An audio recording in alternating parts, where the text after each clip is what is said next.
When Python Asyncio code hits a deadlock, finding the cause can feel like searching for a needle in a haystack.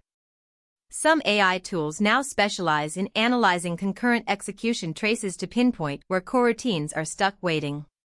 One option uses static analysis to map out the await graph and highlight circular dependencies.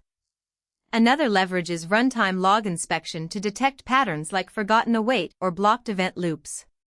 For complex projects, a third tool combines both approaches, offering visual timelines of task states.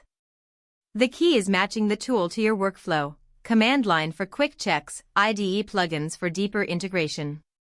Try feeding your traceback into a model trained on Asyncio internals. It often surfaces the exact line where a future never resolves. The takeaway: AI can cut debugging time from hours to minutes, but it still relies on clean instrumentation from your side.